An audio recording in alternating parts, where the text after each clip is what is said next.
vamos a ver hoy qué son las comunicaciones cuánticas y la criptografía cuántica. Para eso vamos a empezar viendo una serie de propiedades, sobre todo cómo se comporta la luz.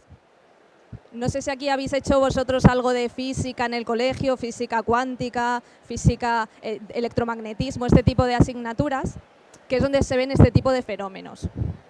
Entonces, empezamos con la luz, que es una onda electromagnética. La luz puede estar polarizada, que quiere decir que se mueve como una onda en una cierta dirección, y en este caso, como podéis ver, se mueve en una dirección lineal. Esto es polarización lineal, ¿vale?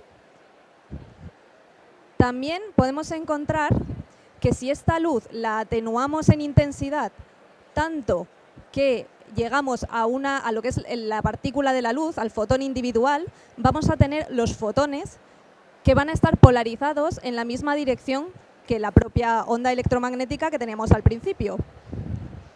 Vale, estos fotones es lo que vamos a utilizar en el caso de las comunicaciones cuánticas y la criptografía.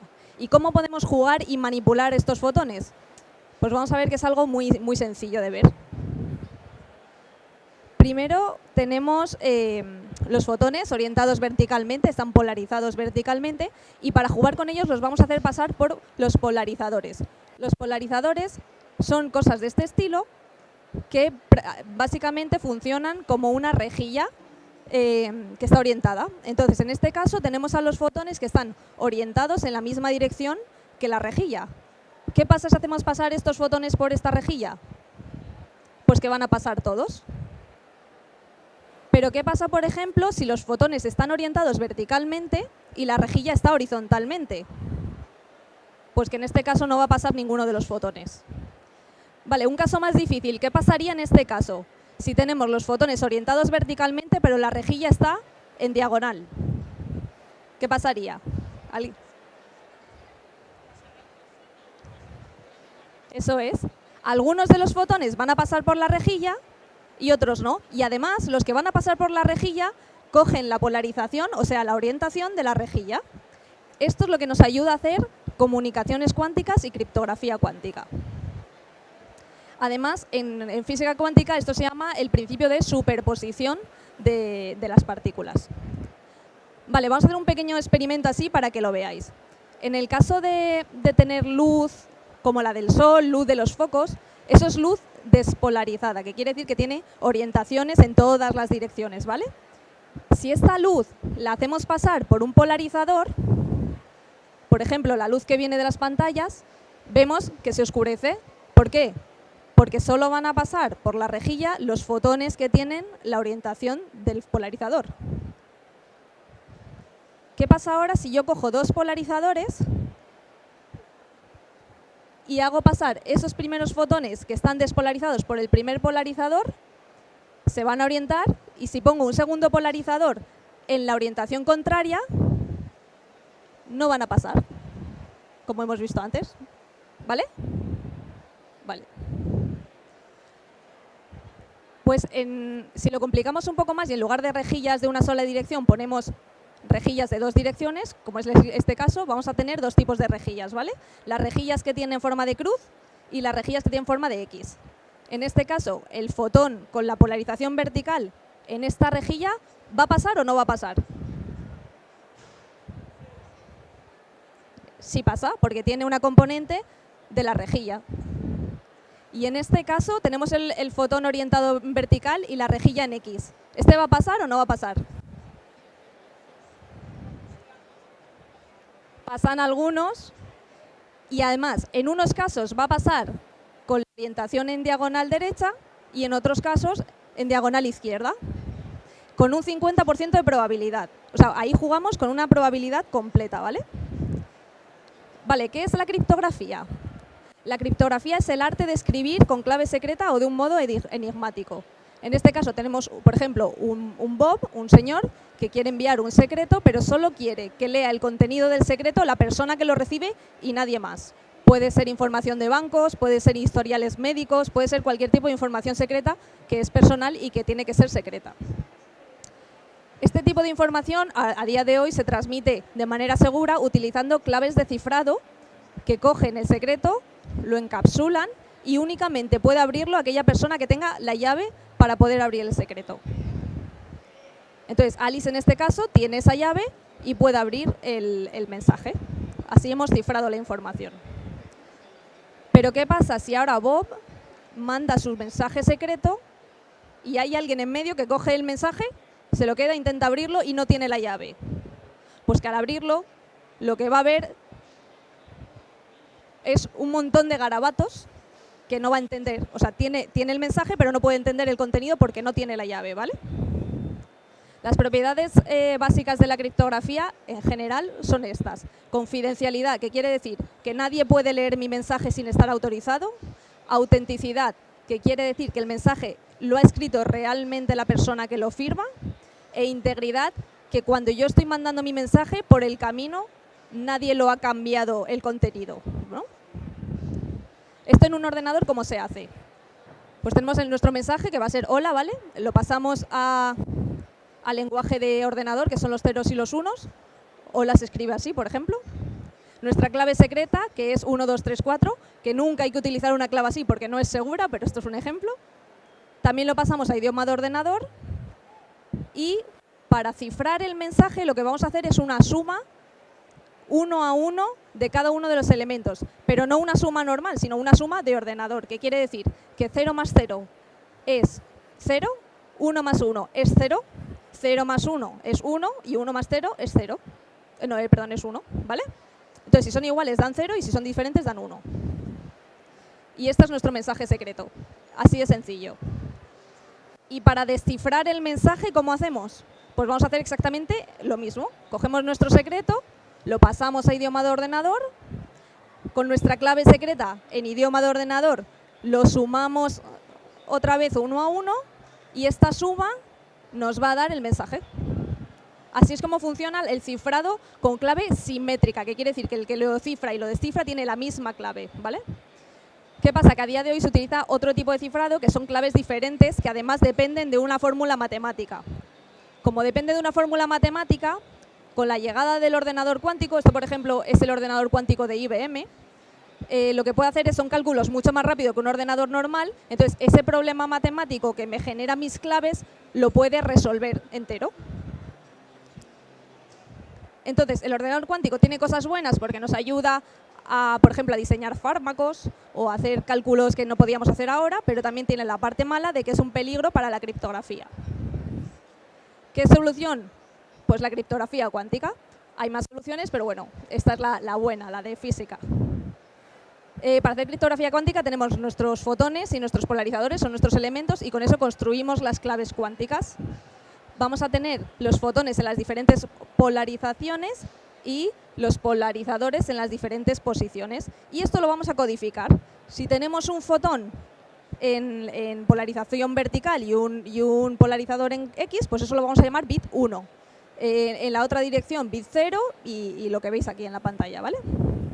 Vamos a construir una clave cuántica, ahora sí rápidamente. Tenemos a Alice, que es la que emite los fotones, ¿vale? Y Bob, que los va a medir, los va a recibir con el polarizador. Alice va a mandar aleatoriamente un fotón en una orientación, la que sea, ¿vale? En este caso ha salido vertical. Y Bob la va a medir con su polarizador y apuntan el resultado. En este caso el resultado pues es bit 1 según la codificación que hemos visto hace un momento. Si ahora hace lo mismo y le manda este fotón y Bob aleatoriamente pone su polarizador, el que sea, el de cruz o el de X, anota el resultado y tiene otro bit. Y esto lo van a hacer sucesivamente hasta que consiguen una cadena de bits lo suficientemente larga para construir una clave. Después de... Vamos a hacer un cuarto más. Después de este proceso, lo que hace Bob es que le va a lo que hace Alice es que le va a mandar las bases, los polarizadores en los que ha preparado esos fotones. Entonces, Bob va a mirar en qué casos ha usado los mismos. Si ha usado diferentes, quitan esos bits, esos resultados, los eliminan. Alice también los elimina. Y esos que son iguales van a ser su clave simétrica secreta, que como veis, Alice tiene un 1, Bob tiene un 1 y Alice tiene un 0 y Bob tiene un 0. Son exactamente iguales. Y todo esto es aleatoriamente, no hay ningún componente matemático, es pura probabilidad de la física cuántica. ¿Pero esto existe a día de hoy o es solo ciencia, teoría o locuras de los físicos. Pues no, esto existe y de hecho en la Comunidad de Madrid tenemos una red de comunicaciones cuánticas con un montón de nodos que hacen esto, generan claves y además conviven los enlaces, esto se hace por fibra óptica, los enlaces de fibra óptica conviven con comunicaciones normales, las que utilizamos a día de hoy, de manera que no hay un choque entre las comunicaciones cuánticas y las clásicas. Y bueno, esto era un poco lo que os quería contar, daros las gracias y si tenéis alguna pregunta, pues me hacéis lo que queráis.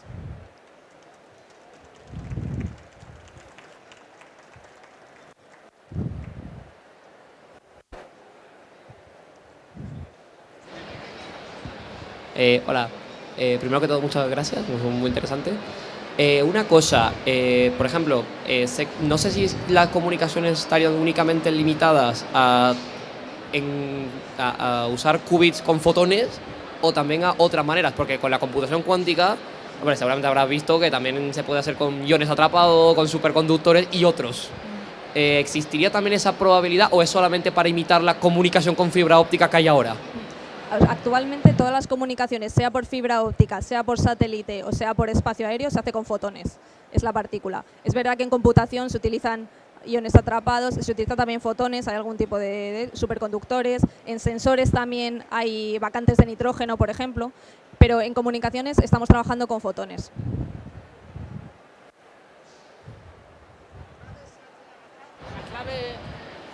La clave cuántica se hace al azar, ¿no? Sí. O sea que, y luego el mismo ordenador la descifra, ¿no? Digamos. Sí, en un ordenador, pero de estos, no utilizamos ordenador. Sí, muy bien. O sea, la clave cuántica al final estás enviando los fotones con la polarización que sea, aleatoriamente, y luego con lo de intercambiarse las bases, claro. Es como defines ya los que han medido igual y te quedas solo con eso. Entonces es verdad que te vas a quedar con el 50% de los envíos solo. Tienes que mandar... Si quieres hacer una clave de 256 bits, pues tienes que mandar el doble porque te vas a quedar con la mitad. Bien, gracias.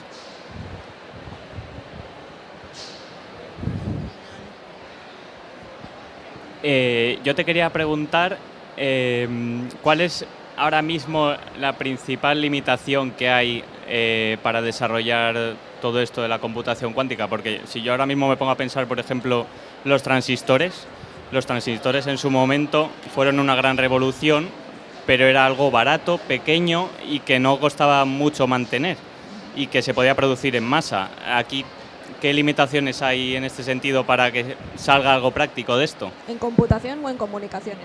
En computación.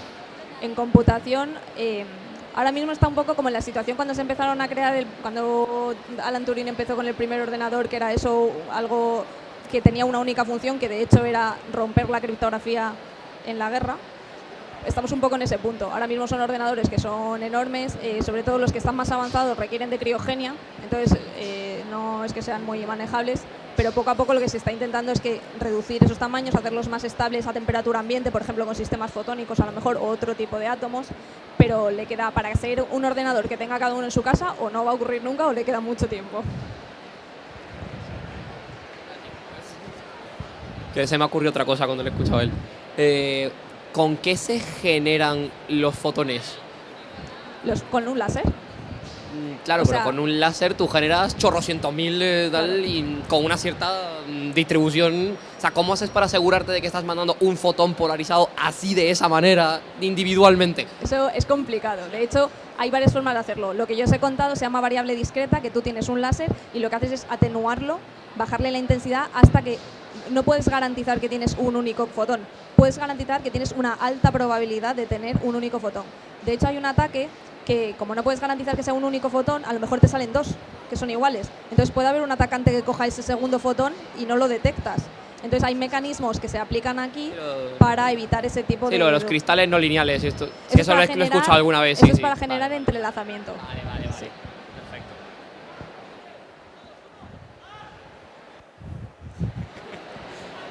Perfecto. También tenía otra duda sobre, esto ya más sobre criptografía. ¿Hay previsión de que esto pueda resolver el problema del logaritmo discreto en un futuro próximo? Que eso significaría pues, que toda la criptografía que utilizamos actualmente, casi toda, estaría rota. Sí. O sea, ahora mismo las previsiones, depende de con qué empresa hables, pero están hablando de aquí a 10 años que te puedan romper. Son previsiones, no se sabe, entonces por eso los organismos de seguridad nacional de cada país han propuesto ya hacer la migración a criptografía postcuántica, que es igual que la clásica, son fórmulas matemáticas, pero de otros problemas matemáticos, que entonces se supone que son seguros ante un ordenador cuántico, pero no se puede garantizar al 100%. Por eso es como que se juega con la parte de postcuántica y con cuántica, que inicialmente es segura, aunque haya ordenador cuántico.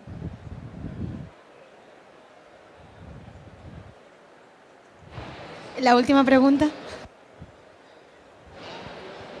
Buenos días. No sé si lo has dicho antes porque he llegado tarde, pero el año pasado, por ahí más o menos, escuché que había problemas con estas cosas porque se necesita mucha energía para realizar todos estos problemas. Entonces, ¿cómo lleváis esto de la energía y el problema medioambiental que esto conlleva? En el caso de la computación hace Sí. falta mucha energía porque, lo que decía, el ordenador, por ejemplo, el de IBM de la foto, son ordenadores muy grandes que necesitan criogenia, necesitas mucha potencia, por eso hay muy pocos en el mundo. No es un ordenador que puedas tener tú en tu casa porque no lo puedes aguantar. Entonces, básicamente buscar formas de que con los años, de que estos sistemas sean cada vez más menos exigentes en tema de recursos, reduciendo el tamaño también para que puedas transportarlos de un sitio a otro, pero eso ya es evolución tecnológica con los años. Ya. En el caso de las comunicaciones, la criptografía, no hay ese tipo de problemas. O sea, es verdad que son cacharros a lo mejor como un servidor, ¿vale? Pero bueno, se está haciendo igualmente más pequeño para que a lo mejor llegar en un punto para que sean chips, pero no hay esos problemas de energía. Puedes utilizarlos de manera normal. Sí. Sí. Me refiero sobre todo para bajar la temperatura porque se necesitan cosas para que esté a lo más posible de 0 grados Kelvin o 0 Sistemas de Kelvin. criogenia se llama. Sí. Sí. Ah, eso es. Sí. Vale, gracias. Sí.